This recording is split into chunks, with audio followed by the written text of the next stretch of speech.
cycle starts between 10 to 13 years of age.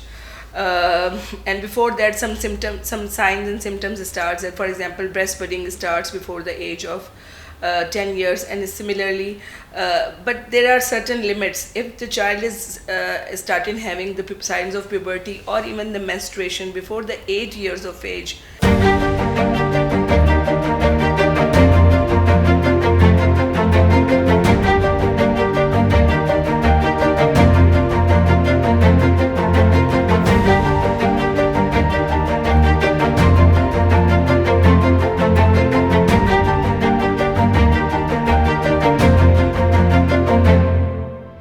Menstruation is a natural milestone, yet many young girls start their journey confused and unprepared. Is early menstruation always a sign of health problems? And how can families create a supportive environment? Let's break the myths. Is early menstruation always a sign of health problems? Usually the cycle starts between 10 to 13 years of age.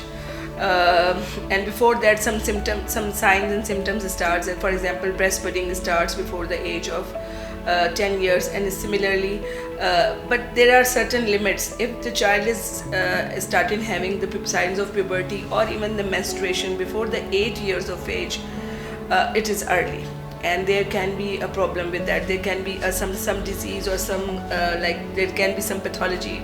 If the child, for example, the thyroid issues are very common in our part, and sometimes the hypothyroidism can lead to early cycles. So if the child should get should consult to the parents or the caregivers should take the child or the girl to a doctor, and that child should be properly investigated. Similarly, the delayed cycles are also not normal. It should usually the girls have cycles between 10 to 14 years of age.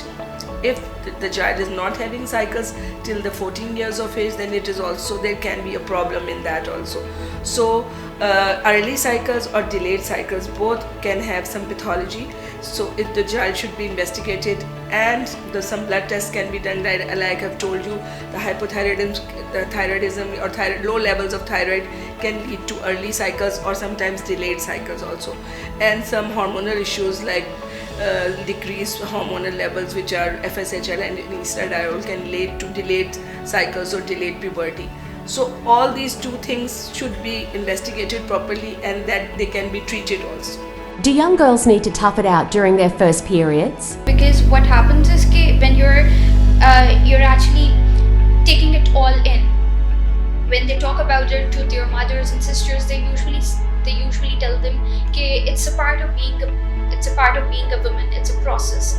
So then it discourages them. They don't talk about it, and that leads to the stigmatization and taboo further in their lives. How can families create a supportive environment to reduce stigma? In all eras and times, this is there, like periods, and the stigma of periods or the stigma of having a cycle is there. I think the families can support, like in our daily routine and daily life, the friends and the circle, the sisters, they do usually support that she's not well. We can give her some rest. They can take 1 or 2 days off from the school, but ideally they should not take off. They can take some painkillers or some anti-inflammatory drugs, and they can go to school. I think there is also there is a very good support system in our societies, especially the mothers, the sisters, the friends, and in the schools the teachers do support it. And usually in first 2 days, sometimes the child or the girl needs some rest. They can take it. And if they're having severe pain and they are not able to carry themselves to the school, so they can take 1 or 2 days off also. Education is the key to confidence. By giving young girls the right information, we can help them navigate menstruation without fear. Let's continue the conversation and break the stigma together.